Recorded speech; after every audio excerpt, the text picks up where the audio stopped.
Hi, sweeties. How are you doing? Welcome to Naya. Simnaya, thank you so much for the support. Hope you all are doing great. I don't know if you all saw the interview, Netanyahu and Donald Trump had. Now, when Black people are telling people something, they think it's all joke. See, this is not joke. When Black people said no, they know it's no because they understand how all this game work. Because all these things you are saying, politics is not supposed to be a game, but they are playing this thing like it is a game. Are you not supposed to understand this? Are you people not supposed to understand this? Right? Now they are saying that people in Gaza are going to leave Gaza. You all already know that this man said this in right from time before the election that Gaza that they are going to turn Gaza to Trump Gaza, and they are going to be a resort on it. When Black people try talking about it, you all shut their mouth, saying that Black people said that are going to build resort in Gaza. But that was what Donald Trump said, that they paraphrased, right? Now everything is playing out, and you all are looking at people like it is true or it is not true. Yes, it is true. He said what he said. How are you people doing? How are you people coping? Where is Rashidi Talib? She has been, I can't remember the last time I saw her. She is not saying anything because she and Maya and the rest of them and some pro-Palestinian movement, white women and all that were able to convince you people that Kamala Harris is your problem and you all voted the real man that will save you. I hope your ass is being saved. Let's get in. Hey y'all, it's Tabitha. Before I get into it, if you are not following me or if you are not subscribed to my channel, please click that subscribe button. Please click that follow button. I'm trying to get to 500,000 subscribers. Now, y'all remember when Donald Trump said this back at the beginning of February? I don't think people should be going back to Gaza. I think that Gaza has been very unlucky for them. They've lived like hell. They lived like you're living in hell. Gaza is not a place for people to be living. And the only reason they want to go back, and I believe this strongly, is because they have no alternative. What's the alternative? Go where? There's no other alternative. If they had an alternative, they'd much rather not go back to Gaza and live in a beautiful alternative that's safe. Palestinians in Gaza, some of whom we should note have been living there for generations, their families, if not literally centuries, right? Saying Gaza should not be there. It's not a quote place people should be living. If you don't think elections have consequences, listen to that over and over and over again. Yeah. President Trump says it so casually, sometimes you don't understand what he's saying, because he just says it as if he's saying, Tuesday comes after Monday and there's a weekend before that. That was the President of the United States sitting in the Oval Office endorsing the forcible resettlement of Palestinians off their own land, right? Off land that international law recognizes as their land, as land that the United States, until 2 weeks and a day ago at least, recognized as their land. And the Prime Minister of Israel, the state created because Jews were forcibly relocated, forcibly resettled, and then killed in Europe by Hitler, sitting there smiling, while the President of the United States is saying we should forcibly resettle a people off their land. Now, the Arab nations in the neighborhood have all protested, mutedly, because they don't want to pick a fight with President Trump. But Jordan and Egypt have said no. It goes against everything the Arabs have said for decades. Now, the Arabs have often used the Palestinians as pawns in their other grievances. Beth can describe that better than me. But for the President of the United States, a democracy, to say we would forcibly support the forcible resettlement of people because he says it's hell, the Palestinian people would tell you that's their land.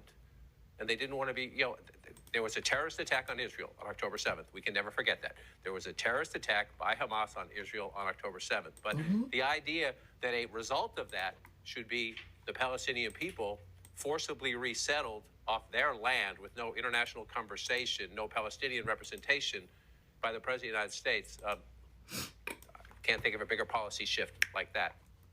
And Arab Americans and Muslim Americans and Palestinian Americans, they all overwhelmingly went into the voting booth to vote for Donald Trump because he went out there to Dearborn, Michigan and told them that there will be peace in the Middle East. And he didn't tell them how he was going to do it. He's telling them now how he's going to do it. And instead of listening to Black Americans, they all chose to stab Black Americans in the back to vote for the racist white man who has always been buddy-buddy with Benjamin Netanyahu. They chose to vote for him or Jill Stein or Cornel West or not vote at all. And on top of that, those who represent their community that are all over social media, well, we don't see them much anymore. Yeah, since Donald Trump got into the White House, they've been real quiet. Just the racist white leftists are all on social media still talking shit about Kamala Harris. They ain't got nothing to say about Donald Trump and all of this shit that he says about taking over Gaza. Nothing to say about that. Still attacking Black people and still talking shit about Kamala Harris. Yeah. And now today, at the beginning of April, Donald Trump is still meeting with Benjamin Netanyahu and is still talking about taking over the Gaza Strip. You see, Donald Trump and Benjamin Netanyahu met at the White House yesterday, and they talked about several different things. They talked about the tariffs, they talked about Iran, and they talked about the U.S. taking over Gaza. He's still talking about it. Donald Trump wants to take over Gaza because it's like I said, what Jared Kushner said months and months ago, way before the election. Jared Kushner said that Gaza was prime beachfront property. See, Jared and the billionaires want Gaza because, yeah, this is what they're going to do.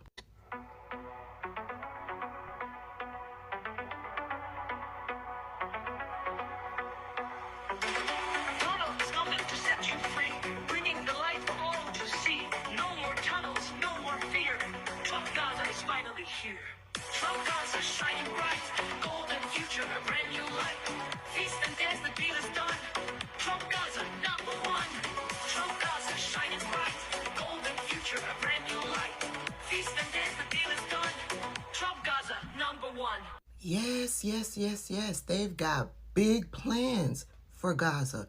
They're going to turn it into Trump Gaza. What did he say? It is the Riviera of the Middle East. That's their plans for Gaza. And it's sad because the Palestinian people are suffering because of white leftists in this country and because Arab Americans, Muslim Americans, and Palestinian Americans followed along with racist white people and believed the lies of a racist white man over Black people. But they'll be quick to tell you, we all stood together. Palestinians march with Black people. And then they turned around and stabbed Black people in the back. Let me tell you what he said in the White House on yesterday. Donald Trump said, and I quote, if you take the people, the Palestinians, and move them around to different countries, and you have plenty of countries that will do that, you really have a freedom zone. You know what I call it? A great location that nobody wants to live in. Then Netanyahu said, what the president talked about is, first of all, to give people a choice. Gazans were closed in. What is wrong with giving people a choice? And then they added, it's going to take years to rebuild Gaza. And in the meantime, people can have an option. But wait, there's more. Donald Trump said, quote, you know how I feel about the Gaza Strip? It's an incredible piece of important real estate. And I think it's something that we would be involved in. But having a peace force like the United States there controlling and owning the Gaza Strip would be a good thing. Now, let's be clear. Him saying that the United States would be owning Gaza, he doesn't mean that. He's saying that in order to sell the idea. What he means is him personally, Jared Kushner, his family, and all of the rest of the sycophants that follow him, the millionaires and billionaires, they would all have a piece in owning Gaza. Yeah. And this is the consequences of your actions. It did not have to be this way. Black people, black women, black men have been dealing with these racist demons for centuries. And we tried to tell you, Donald Trump is not letting this go. He is not. He sees money in Gaza. Yeah, that's all I got. Whether it's Ukraine or Syria or any other place, people could leave. Gaza was the only place where they locked them in. We didn't lock them in. They're locked in.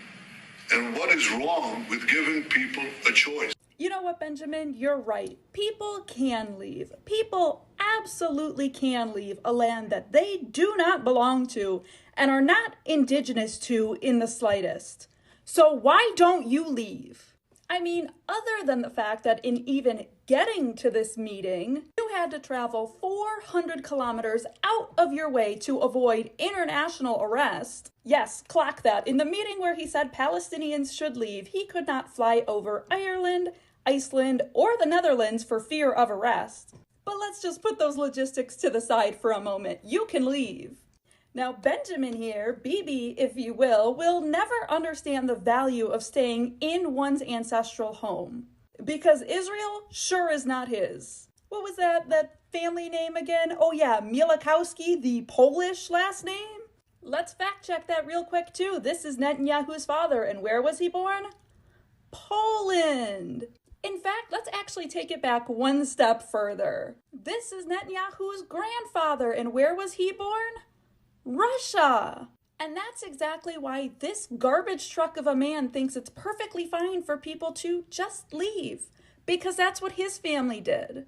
Bibi, his daddy, his great-grandpappy, not a one of them stayed in their ancestral lands. Maybe that's why he hates Palestinians so much. He has no idea where he comes from or what his ancestral home is in the slightest. And there are Palestinian families who are tracing their lineage back 14 generations in Palestine.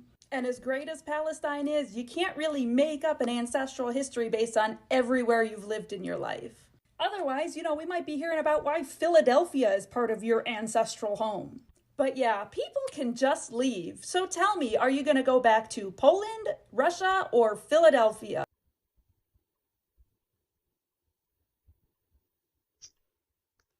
This is all I got from this video. The problem with some people is that they do not listen. And when they don't listen and what they told them happens, they still look for a way to blame people. Now, let me tell this thing. Let me make it clear to Palestinian, pro-Palestinians, or white women that are all over supporting you people and calling black people. They call black. There's no name they've not called black people. The truth is that you all do not know anything. And when they try to explain to you, you all still do not want to listen. But that is not where I am going to. This man made it clear what he was going to do. He said it. And when black people tried talking to you people about it, I remember what they said, that your black people are supporting the fact that they are going to build results on Gaza. And at some point, they said, and beachfront, I remember, at some point, you all said it is black people that said it. When you all refuse to acknowledge that this man made this thing very clear before he got into power. He said it is going to be Trump Gaza. And now you heard Netanyahu also saying they can leave. Leave to where? You and I know what has been going on in Gaza, right? And the real owner of Gaza. But did you people listen that this man was not going to do any better for you people? No, you people did not listen. Now you all can see how it is happening. Go and meet Maya Ayoni. Go and meet Ismaili or what his name is, and some other people. The fact that majority of people do not understand what is going on. I see some people that are 30-something years that do not. I saw them for Palestinians. Some are black, right? I don't understand how you people do not know politics, but you are very loud and wrong at the same time. Instead of learning and listening to people that understand how all these things happen, the truth is that you cannot know any everything. But what are you doing to save yourself from not knowing anything? That is, what are you doing? Are you trying to learn, or you are bouncing because you all are bouncing babies, bouncing in your ignorance and fueling your ego? You all said, do not go out. Talib, what's her name again? Rashidi Talib and the rest of them, you all concord. You connive with other people and told them, don't ever vote for Kamala Harris. It's either you vote for Justine or vote for Trump. So this is what you all voted for. And that is what you all should enjoy. So you all know, as you can hear, there are so many other. I really feel so bad for the people in Gaza. That is the only people I feel bad for, because they will be the one going through all this trauma. And you all are all seated in United States. Majority of you are all in Western countries shouting and screaming nonsense. You all are pro-Palestinians. Why did you all not move to Palestine to help them out or to salvage what is going on? You all are all relaxed, chilled in wherever you are, and fueling problems that will cause people there so many things. I hope you all are listening. I hope you all are saying it. I hope you all will do something about all these things going on, because you know you cannot protest. Yeah, I know. But I would love to see you people out there protesting, because if you try to protest, you know what is going to happen. See you all in my next video. Bye for now.